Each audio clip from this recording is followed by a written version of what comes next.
Let's go, guys. We have another game here. This time we got the Byzantines. Byzantine playing as Valdemar. Is Valdemar playing as the Byzantines in the color yellow? And in the color green, we have Montezuma playing as the English, going vegan really early on. Really early on. How are you doing, guys? Hope you're having a great weekend. It's Friday here. It's Friday, and I just started doing some live streams, and I plan to do them more often. I don't know if every day, but I will try. I will try. So let me know in the comments what kind of content you would like to watch there. Like the other day I was doing a free for all, but that wasn't a normal free for all that I will normally do. This one will be with a condition that I have to fight in the Dark Age, no matter what. And it turned out to be really fun. It turned out to be extremely fun.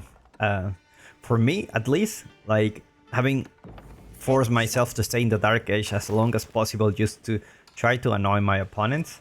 And I'm not gonna spoil what happened, but I think it's a valid strategy. I think it's a valid strategy, and you should try it. You should try it. So I was thinking like, maybe we can do this type of challenging ranked games, like 1v1. Maybe that can be a thing. Because I like free-for-all games. And obviously I like all the competitive aspect of AoE 4. I think that's the thing I like the most. Just because how much depth there is into it. In free-for-all, like there is obviously a lot of knowledge behind it.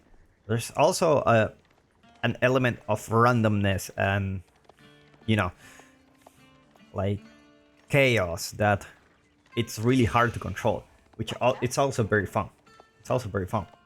And that in the streaming, someone told me that the monarchs actually have 3 different names for every time you play. Because I was playing the Mongols, and I remember I used to have the Kublai Khan, and the next time I didn't have it. It's like maybe I saw wrong or something. But there you go, guys. New patch came with a few days ago, and we're gonna see something new here. Abbey of Kings will actually give you a night for free as soon as you finish it, which is really good. And I think this is great because you're trying to balance the game for things that people are not using. It's like if people are always going the counting hall, like always going like Lombos, and you know what to expect from the English, then, you know, it becomes, I don't know. For me, variation is the main thing of AoE 4, and if variation doesn't only come with every civilization, it's also inside the civilization the choices you have.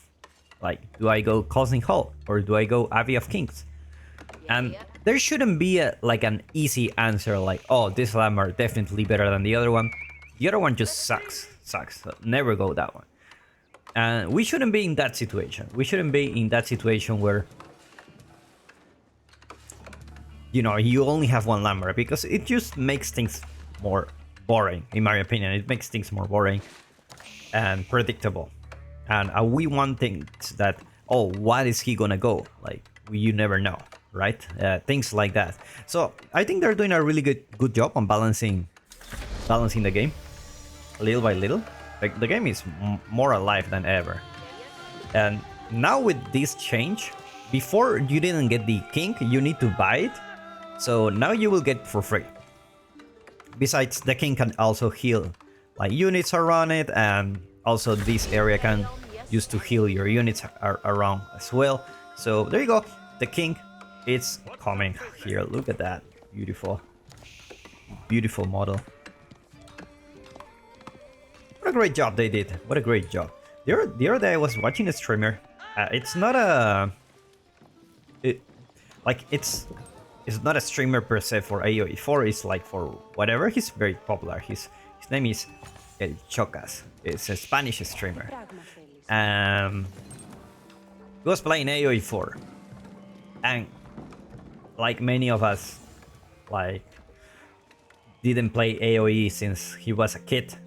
And as soon he launched the game and he sees the details, it's like screams like this thing is beautiful. Like look at the level of detail, and I think it is. I think it's really well made. Now let's get back into the match because this king have some business in hand. There's a tower already here for Valdemar, so definitely he may want to go castle.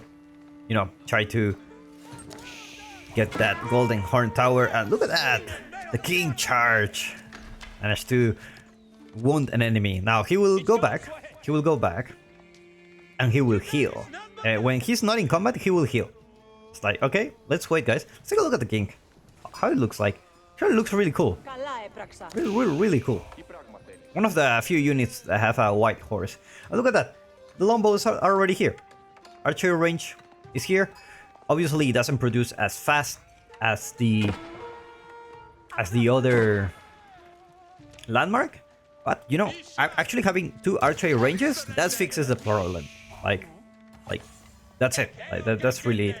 And you have a unit that can actually heal units around it, so it's really fun. It's really fun.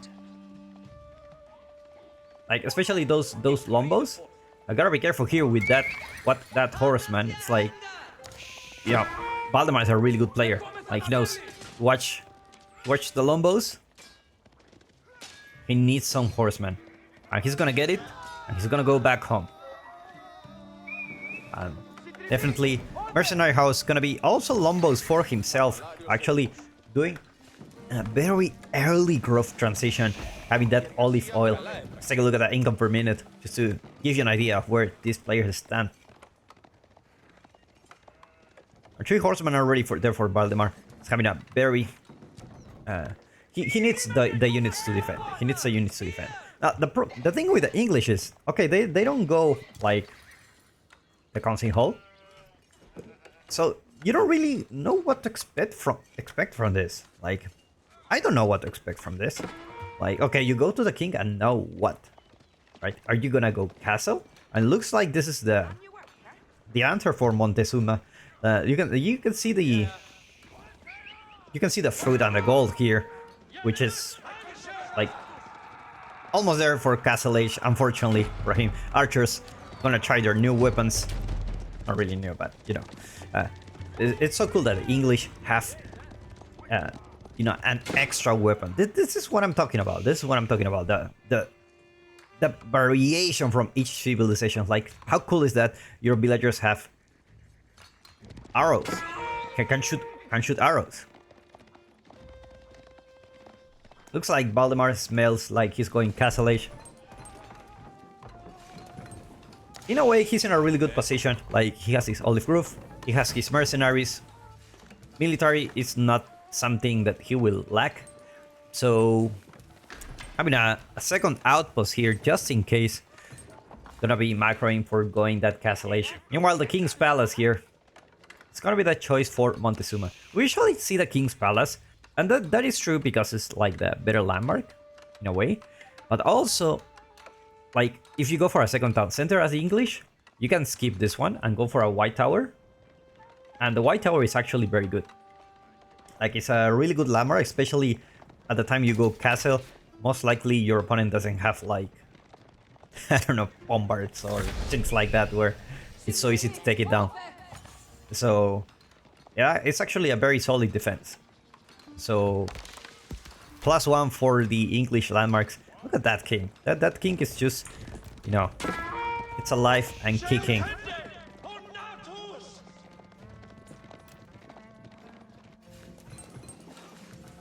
More lombos coming here. It's like another batch of lombos. Lombos should be more than enough to protect against this harassment. A couple of knights also going on for Montezuma. I gotta be careful not to lose the king. Now there's another cool upgrade for the English. Now the scout is the one that has the setup camp. I place a campfire that increase the sight range of nearby unit by 30%. And that's it. I thought it healed. I thought it healed. I really thought it healed units. But it's cool. Now, like, Honestly, I never used it before. I think the man-at-arms had it. And I don't know, makes sense for the scout to put it. Like, this is the one unit that is charged on vision, so you might as well put a camp. Are we gonna see a camp here? Give me a camp. It's only 25 wood. Come on, give me a campfire.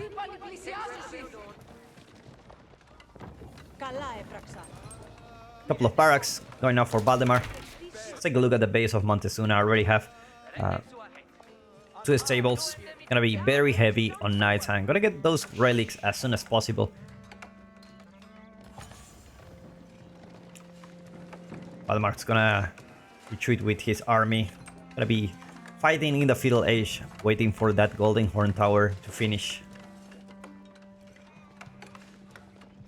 It's like the king and his balls are just trying to figure out how the hell you get here. And guess what? There is a hole here. You can actually go through here. Like, the buildings are not walls. That's very specific for AoE4. This is not a wall. You can actually go here. This just only forces your opponent to not go directly through here and avoid like the town center fire immediately. So he's going back. He's going back. The king actually has more health now. Relic coming home for Montezuma. Are we gonna see a fast castle for the English? Like, is this really what we're gonna see now? Like,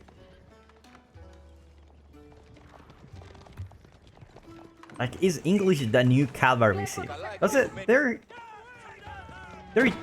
knights don't have anything special, but they do when they are under the range of an outpost.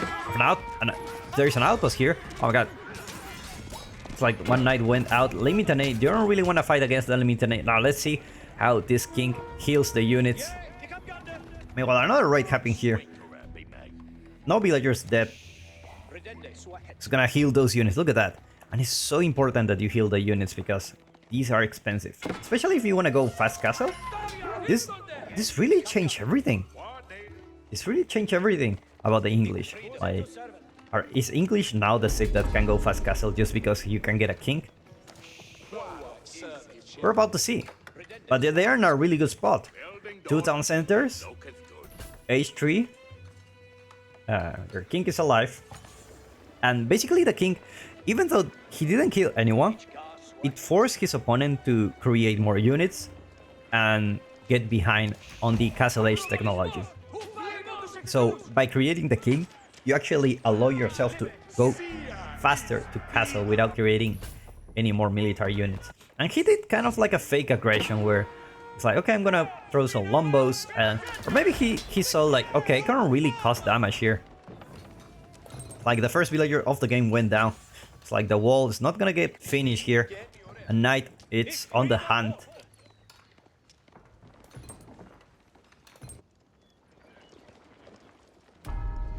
Town center. Town center, I mean, sacred site. Not gonna be captured here. Gonna grab that relic here at the distance. Not just gonna be chilling out. Letting his opponent think he's already away. Or you can actually try the Mangonel Tower. The Mangonel actually does a very good job against those knights too. Do quite a decent damage. It's like this monk is gonna be able to get back home. Not bad for Valdemar. Actually getting 3 relics out of 5 and being behind on the castle age timing, I think he did a really good job on securing those relics. It's like the knight may go down, can go home. This knight can go back home. Remember, the king's ability is not only nearby the king, it's also nearby the Abbey of Kings. Also known as the Abbey of Memes before. Just because nobody used it. Looks like it's gonna be a thing now. If you think about it, it's kind of like John Dark, but weaker, I guess. Those zombos. Wombo numbers are looking really solid for Montezuma. And that's all you need, actually. You don't really need to go crossbows or anything, because the knights will deal with anything you see here. Except for the Limitane, so you need those lombos to get the Limitane. And now the King squad, also the Raid squad, try to enter here. It's like Valdemar already predicts where he's gonna go. This guy can really see the future. Meanwhile, units putting some outposts here. Definitely what you want. You want to start putting some outposts on the game, just so that your units have extra attack speed. And when these knights have extra attack speed, they are really scary. They're really scary. Monk gonna pay the consequences of staying chill. Meanwhile, a big wall trying to get finished for Valdemar. Valdemar trying to take a breath here. It's like doing the Olive Grove transition, getting those Limitane archers. Valdemar has a very big military force. Very big. This is an army you should not underestimate.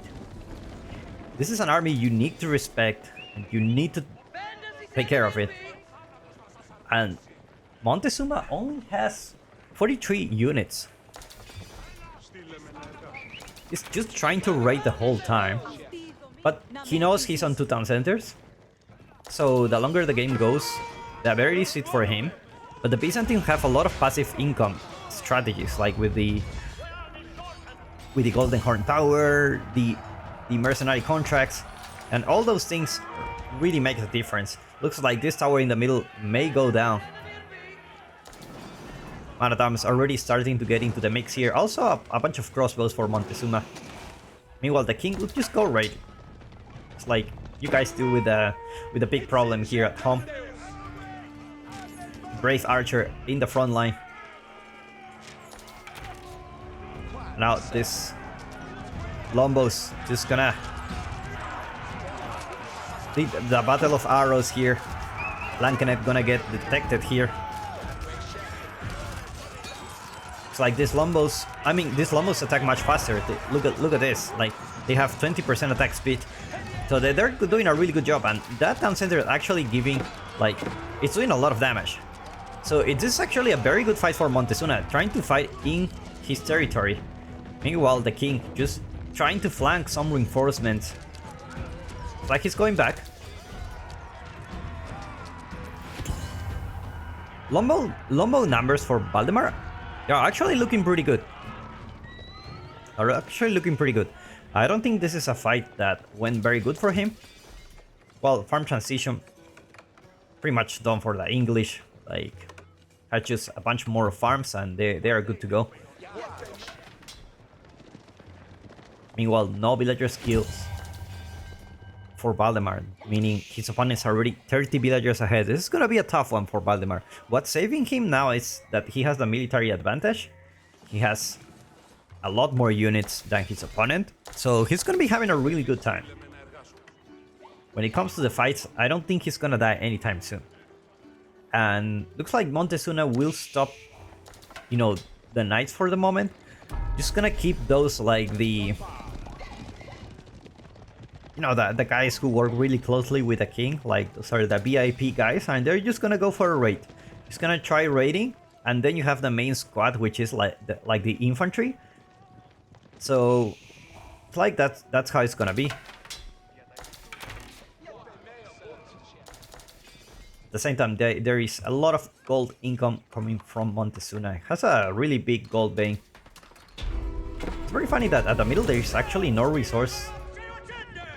It's like one guy screwed it up. It's like, actually, like now they know I'm here, so I'm gonna decap the site and hopefully I'm still alive. Villager not gonna live another day. Wall's not gonna get finished here. It's funny how this wall haven't been finished for quite some time. It's really annoying, like when you have someone that raids constantly to your base, you really want those walls. Like, it's really annoying, and especially in this map, it's really hard to wall, like, because it's so long. You're gonna spend so much wood. But look at at the military count for Valdemar. Holy crap. This is really a big army.